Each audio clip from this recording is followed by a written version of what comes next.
Kenapa NASA berhenti meneroka lautan? Sebelum NASA terlibat dalam misi penjelajahan luar angkasa, mereka pernah mencuba menjelajahi lautan dalam. Namun, mereka hanya dapat menerokai kurang dari 5% isi lautan. Dengan teknologi mereka yang sangat canggih sehingga dapat menjumpai ratusan planet yang sangat jauh sehingga mencapai ribuan tahun cahaya.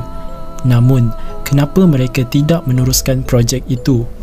Pada tahun 1958, NASA memulakan projek mereka menerokai lautan dalam. Walau bagaimanapun, pada 28 Jun 1978, projek itu dihentikan secara tiba-tiba. Dan NASA dengan segera memulakan projek baru mereka, iaitu menjelajahi luar angkasa dengan tujuan untuk membawa umat manusia keluar dari planet ini. Jadi, apa sebenarnya yang tinggal di lautan dalam dan apa yang NASA telah temukan? Yang peliknya lagi, sebelum ini Amerika Syarikat pernah meletupkan sebanyak 40,000 ton bom di dasar Laut Atlantik. Pihak mereka mengatakan itu hanyalah latihan ketenteraan sahaja. Tapi, kenapa mereka menggunakan sebanyak 40,000 bom? Ramai orang berspekulasi bahawa ada sesuatu yang mereka takutkan berada di dasar laut. Ini adalah kisah mengenai seorang lelaki yang berjaya melarikan diri dari neraka. Pada tahun 1999, seorang lelaki bernama Clifford Hoyt yang berumur 31 tahun telah mengalami kemalangan jalan raya. Luka yang dialaminya cukup parah membuatkan dia tidak sedarkan diri. Setelah dia sedar, dia menceritakan sesuatu yang pelik dan mengerikan kepada seorang jururawat. Dia menyatakan selama dia tidak sedarkan diri, dia telah mati dan dimasukkan ke neraka. Dia menceritakan tentang betapa mengerikan siksaan dan penderitaan yang dialaminya. Setelah itu, doktor menyarankannya untuk menjalani terapi gangguan mental. Tetapi dia menolak dan dia dibiarkan pulang. Beberapa minggu kemudian, jiran-jiran Clifford mengadu kepada pengurus apartmen tentang lagu pelik yang dimainkan oleh Clifford sepanjang malam. Setelah diperiksa, alangkah terkejutnya mereka melihat keadaan Clifford yang tidak mengenakan apa-apa pakaian. Perabot di rumahnya banyak yang rosak dan hancur. Keadaan lantai pula sangat kotor dan banyak kesan darah berada di dinding rumah itu. Oleh disebabkan bimbang dengan keadaannya, pihak pengurus menghubungi keluarga Clifford untuk memaklumkan tentang kejadian itu. Clifford mengatakan bahawa iblis-iblis daripada neraka masih berusaha untuk menangkapnya. Dia menjelaskan lagi bahawa setiap malam ketika dia tidur, tubuhnya akan terbakar.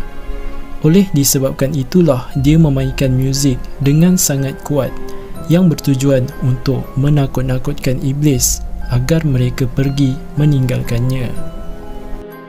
Doktor mengatakan apa yang Clifford alami mungkin disebabkan kecederaan otak setelah dia terlibat dalam kemalangan. Selepas sahaja kejadian itu, Clifford ditempatkan di Hospital Sakit Jiwa Maryland.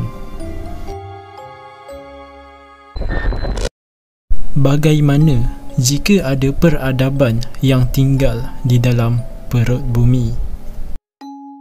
Pada abad ke-17, seorang saintis bernama Edmund Halley mengemukakan teori bahawa bumi itu berongga ataupun yang disebut Hollow Earth, dan peradaban yang menghuni perut bumi dipanggil Agartha. Pada abad itu, ramai yang percaya dengan teori tersebut dan ada juga yang menentang kenyataan itu. Sehinggalah satu ekspedisi terbesar yang dilancarkan ke Antartika yang diketuai oleh Admiral Richard Byrd bersama timnya. Mereka dikatakan telah menemukan pintu masuk ke peradaban Hollow Earth. Admiral Richard akan merekodkan setiap ekspedisi dan penemuan yang dia lakukan, termasuklah ekspedisi ke Antartika ni. Tapi kerajaan memerintahkannya untuk berdiam serta menghapuskan rekod mengenai penemuan mereka di Antartika. So, apa yang mereka cuba sembunyikan dari kita? Baru-baru ini, saintis China telah membuat penemuan yang sangat mengejutkan dunia, di mana mereka telah menemukan sebuah sinkhole raksasa yang berkedalaman 190 meter. Apa yang mengejutkan adalah terdapat tumbuhan dan haiwan purba yang masih hidup berada di sinkhole tersebut. Jadi, adakah sinkhole merupakan salah satu pintu masuk menuju ke Hollow Earth?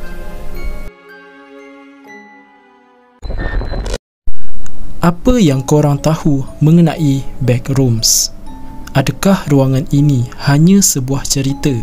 Atau adakah tempat ini benar-benar ada? Backrooms merupakan sebuah ruangan misteri yang terhubung ke dimensi lain. Backrooms merupakan sebuah ruangan yang sangat luas, seperti tak berhujung, mempunyai banyak bilik tetapi tiada apa yang berada di bilik-bilik itu. Kisah mengenai backrooms ini mula tersebar apabila sebuah video yang diupload di YouTube memaparkan satu kejadian di mana ketika itu seorang lelaki yang sedang merekod video kawan-kawannya. Dengan secara tiba-tiba dia terjatuh ke sebuah ruangan kosong berwarna kuning dan terdapat lorong panjang seperti tiada penghujung. That was good. That was good, guys. Alright, that was good. I'm thinking we get a wide angle and then we're done. Alright? Yeah, cool. Like how much further? Like A little more. A little more. that? Yeah. Yeah. Woo!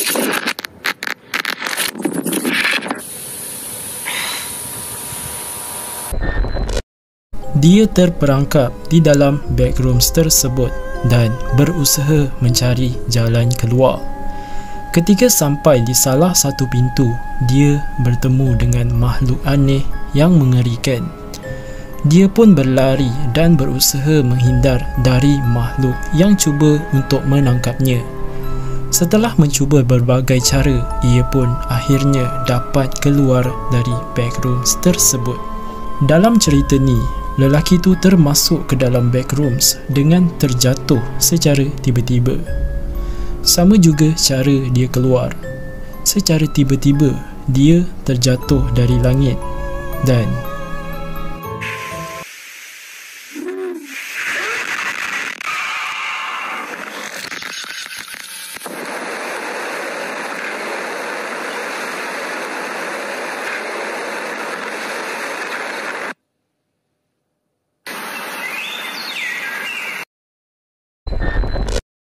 siapakah sebenarnya Man in Black? Dalam beberapa kisah mengatakan, jika kita ternampak UFO, beberapa jam kemudian kita akan didatangi seorang lelaki berpakaian hitam, mengaku sebagai ejen kerajaan. Mereka akan menanyakan beberapa soalan, tapi ramai yang mengatakan mereka bukanlah manusia. Penampakan pertama kali MIB ini terjadi pada tahun 1947. Ketika itu, seorang petugas pelabuhan bernama Harold Adele melihat sebuah UFO di atas perairan Puget Sound, Washington. Kemudian, sebuah pecahan dari UFO tersebut jatuh ke kapalnya dan membunuh anjing milik Dell. Beberapa waktu setelah penampakan itu, seorang lelaki dengan pakaian serba hitam mengunjungi Dell dan memaksanya untuk tidak menceritakan penampakan itu kepada sesiapa pun. Penggemar teori konspirasi UFO percaya bahawa MIB adalah alien. Ada juga yang percaya mereka adalah android, iaitu manusia robot yang dikendalikan langsung oleh alien. Mereka diutus ke bumi untuk membantu menjaga rahsia-rahsia aktiviti alien di bumi. Teori ini diperkuat dengan kenyataan bahawa dalam beberapa penampakan MIB, mereka terlihat janggal dari segi pergerakan. Cara mereka berkomunikasi tidak seperti manusia biasa. Mereka juga berbicara dengan nada-nada yang kaku, seperti diatur. Bahkan, ada saksi yang mengatakan bahawa 3 lelaki MIB yang mendatanginya mengaku sebagai ejen kerajaan dan bertanyakan beberapa soalan. Yang peliknya, lelaki itu mengatakan ketiga-tiga mereka memiliki wajah yang sama. Jadi, apakah mereka hanya manusia biasa atau adakah mereka makhluk dari luar angkasa?